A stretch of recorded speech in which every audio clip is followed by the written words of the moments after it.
कर्नाटक के विधानसभा में ठेकेदारों को कॉन्ट्रैक्ट देने के लिए 4% का रिजर्वेशन का प्रस्ताव पारित किया है। इन्होंने बैकडोर एंट्री क्या की है?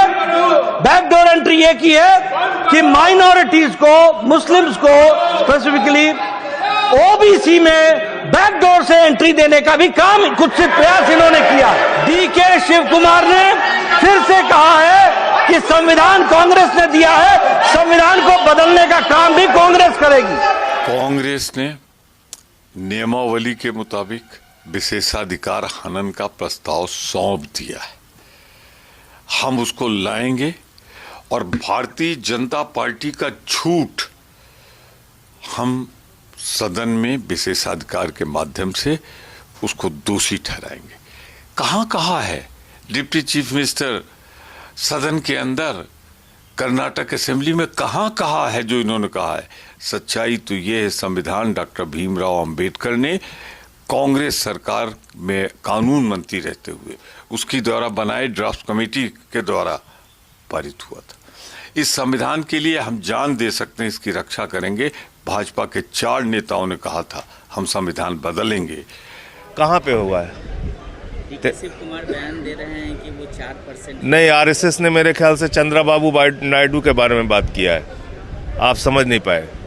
चंद्राबाबू नायडू जी ने अपने घोषणा पत्र में कहा है कि 4% मुसलमानों को आरक्षण दिया जाएगा।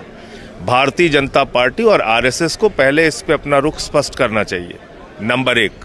दूसरी बात, भारतीय जनता पार्टी के ठेकेदारों को जो कर्नाटक में कमीशन मिल रहा था, वो कमीशन बंद हो रहा है, इसकी चिंता है। बीजेपी के जितने भी ठेकेदार वहां पे ठेका पा रहे थे इस रिजर्वेशन से, माइनॉरिटी रिजर्वेशन से, उनका वहां पे ठेके का काम बंद हो रहा है, कमीशन बंद हो रहा है, पैसे की कमाई बंद हो रही है, इसलिए विरोध कर रहे हैं। तीसरी बात, माइनॉरिटी में कौन कौन आता है? बुद्धिस्ट आते हैं। कौन है बुद्धिस्ट? ज्यादातर हमारे दलित भाई हैं, उनको ठेका नहीं मिलना चाहिए। कौन आता है माइनॉरिटी में? सिख भाई, उसमें भी दलित हैं, उनको ठेका नहीं मिलना चाहिए। आपको खाली कोई शब्द को पकड़, उसमें कहां लिखा हुआ है कि मुसलमानों का रिजर्वेशन है? उसमें कहां लिखा हुआ है? उसमें लिखा हुआ है माइनॉरिटी रिजर्वेशन। माइनॉरिटी में पारसी हैं, माइनॉरिटी में बुद्धिस्ट हैं, माइनॉरिटी में सिख हैं, माइनॉरिटी में जैन हैं, माइनॉरिटी में क्रिश्चियन है, माइनॉरिटी में मुस्लिम है। आप पकड़ के चलते हो खाली मुसलमान। आप इस देश में बाकी लोगों को आप माइनॉरिटी नहीं मानते? जो हमारे दलित भाई बुद्धिस्ट हैं वो माइनॉरिटी नहीं है, जो दलित भाई सिख हैं वो माइनॉरिटी नहीं है, क्रिश्चियन में भी हमारे बहुत सारे दलित भाई हैं। तो ये भाजपाइयों की जो उनके पेट में जो दर्द है, उसकी सबसे बड़ी वजह यह है कि उनका ठेका छिन रहा है। ये ठेकेदारों की पार्टी है, ठेकेदारों के साथ खड़े होना चाहते हैं ये, इसलिए सारा विरोध है। पूरी की पूरी बीजेपी, मोदी सरकार के मंत्री और सांसद लगातार झूठ बोलते हैं। आज कर्नाटका के उप मुख्यमंत्री डीके शिव कुमार जी को लेकर उन्होंने झूठ फैलाने की हर संभव कोशिश करी, पूरे दिन जुटे रहे। यही नहीं, कर्नाटका में मुस्लिम आरक्षण को लेकर भी निरंतर आपको झूठ बताया गया है और इसलिए आपका सच जानना जरूरी है।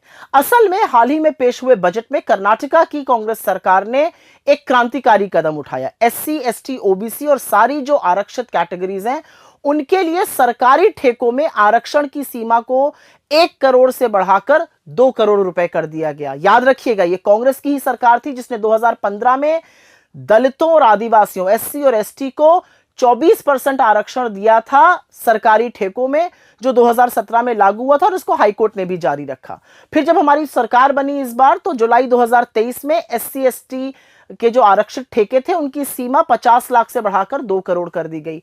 जून 2024 में ओबीसीज को भी आरक्षण दिया जाने लगा इस सरकारी ठेकों में। कैटेगरी 1 में 4% और कैटेगरी 2A में 15% आरक्षण दिया जाने लगा। तो जब इस बार बजट पेश हुआ और यह लिमिट 1 करोड़ से बढ़ाकर 2 करोड़ की गई, तो यह वाकई में एक क्रांतिकारी कदम है। इस समय सरकारी ठेकों में 24% आरक्षण मिलता है SC ST को, 4% मिलता है OBC कैटेगरी 1 को जिसमें 95 जातियों को फायदा हो रहा है, पिछड़ी जातियों को 15% मिलता है OBC कैटेगरी 2A को जिसमें 102 जातियों को फायदा हो रहा है, और 4% OBC कैटेगरी 2B को मिलता है जिसमें मुस्लिम समुदाय के पिछड़ों को फायदा हो रहा है। ये जो पिछड़े वर्ग की कैटेगरी है ये 1994 में तय की गई थी। सामाजिक और आर्थिक एक सर्वे हुआ था और उसके बाद मुस्लिम समुदाय के पिछड़ों को कैटेगरी 2B में डाला गया था। यह आरक्षण धर्म के आधार पर नहीं बल्कि पिछड़ेपन, सामाजिक और आर्थिक पिछड़ेपन के आधार पर था। एक मजे की बात यह है कि कर्नाटका में 1994 से ही शिक्षा और सरकारी नौकरी में 2B श्रेणी के तहत पिछड़े वर्ग के मुसलमानों को 4% आरक्षण मिल रहा है। तो जो सरकारें बनी बीजेपी की 31 सालों में, 2006 में बनी, 8 में बनी, 2019 में बनी, उन्होंने कभी इसकी मुखालिफत नहीं की, इसकी कभी खिलाफ नहीं गए। इनफैक्ट 11 साल से जो मोदी सरकार है उन्होंने भी इस आरक्षण पे कभी सवाल नहीं उठाया क्योंकि ये पिछड़ेपन पे आधारित था। तो यकाएक उन लोगों को क्या दिक्कत होने लगी? क्या वो सरकारी ठेकों में दलितों, आदिवासियों, पिछड़ों को मिलने वाले आरक्षण के खिलाफ है, या ये वो वस्तुतः अपने असली रंग दिखा रहे हैं और वो असली रंग हमेशा से आरक्षण के खिलाफ रहा है? असल में तो झूठ परोसने के बजाय नरेंद्र मोदी की सरकार को, उनके मंत्रियों को, उनके सांसदों को खुलकर बताना चाहिए कि आरक्षण पर उनका मत क्या है, क्योंकि बार बार RSS बात करता है आरक्षण के खिलाफ, बीजेपी बिल्कुल चाहती है आरक्षण खत्म हो जाए। अब तथ्य बताने पड़ेंगे, झूठ परोसने से काम नहीं चलेगा। नड्डा साहब और रिजू जी सदन को गलत बताए, झूठ बोले, इसीलिए उनके ऊपर एक्शन लेने के लिए हमारी पार्टी तैयारी कर रही है। दूसरी बात उन्होंने ये कहा कि कांग्रेस पार्टी धर्म के आधार पर ये रिजर्वेशन दे रही है। ये सरासर झूठ है। धर्म के आधार पर तो बीजेपी कानून बना रही है।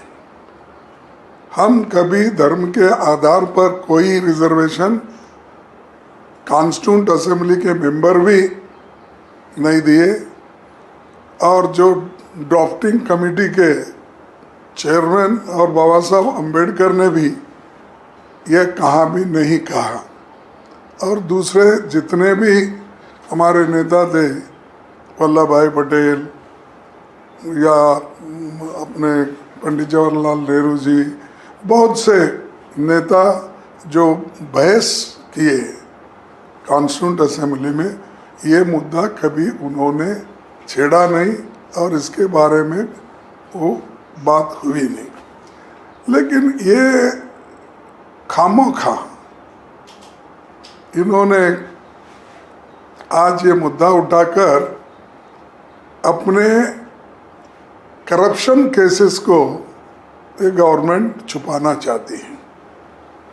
ये जो जुडिशरी में बहुत बड़ा करप्शन हुआ और इससे पहले भी जो सरकार में बहुत से करप्शन हो गए, ये मुद्दे अपोजिशन पार्टी उठाना नहीं, इसीलिए उन्होंने ये आधार समझ के उन्होंने कि मुसलमानों को रिजर्वेशन दे रहे, फलाना दे रहे। ये हमारे कांग्रेस पार्टी में या इससे पहले चाहे कोई भी पार्टी हो कर्नाटक में, या कांग्रेस हो या बीजेपी हो या JDS हो या JDU हो, इन्होंने सब मिलके उस वक्त के रिजर्वेशन को एक्सेप्ट किया।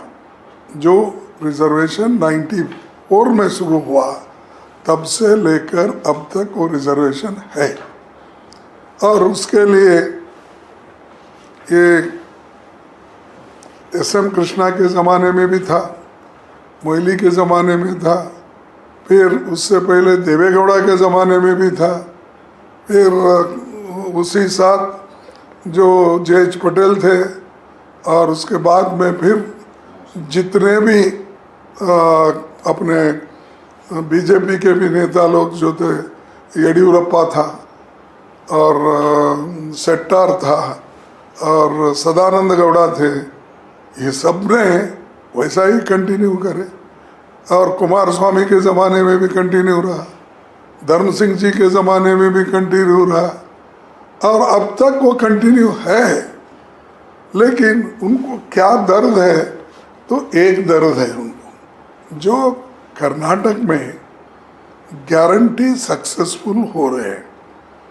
हमारी 5 गारंटियां जो है जनता तक पहुंच रही है और जनता तक जा रही है, इसीलिए वो बड़े दुखी है कि ये कांग्रेस की पॉपुलैरिटी इस ढंग से बढ़ रही है। और चौथा ये है कि मुसलमानों को पहले भी कोई अलग नहीं दिया रिजर्वेशन, आज भी कोई अलग नहीं दिया। जो मोदी जी ने अपने वक्त अपने स्टेट में उन्होंने मुसलमानों को ओबीसी में डाला था, और जो ओबीसी को जो भी सहूलतें मिलना चाहिए वो वहाँ के चंद मुसलमानों को भी मिल रहा है। और यही महाशय थे जिन्होंने, मोदी जी ने खुद अटल बिहारी जी वाजपेयी के वक्त रेकमेंड किया कि ये स्टेट लिस्ट जो हमने लागू किया इसको आप सेंट्रल लिस्ट में भी डालकर लागू करो। तो ये सब उन्होंने भी किया, लेकिन हमने तो ये बैकवर्ड क्लास के कैटेगरी में डाल के, जैसा कि हमारे पास क्या है, ए बी है, B2 है, 3 है, 3A है, 3B, ऐसा 5 कैटेगरीज करके हमने सबको न्याय दिलाने की कोशिश की है। अब उनको मुद्दा एक उनके करप्शन केस छुपाने के लिए, दूसरा इस जो सही कानून से किया हुआ 30 साल का कानून अब चैलेंज कर रहे हैं, तो इससे यही जाहिर होता है कि वो फ्रस्ट्रेट हो गए और वो लोग ये इसको करना नहीं चाहते। इसलिए हमारे लोग पूरे डट कर इसका मुकाबला करेंगे। हमने संविधान कांग्रेस ने रचाया है, कांग्रेस इसको हिफाजत करेंगे, लड़ते रहेंगे। कोई भी अगर इस संविधान के खिलाफ अगर कोई कहता है तो कांग्रेस चुप बैठने वाली नहीं है।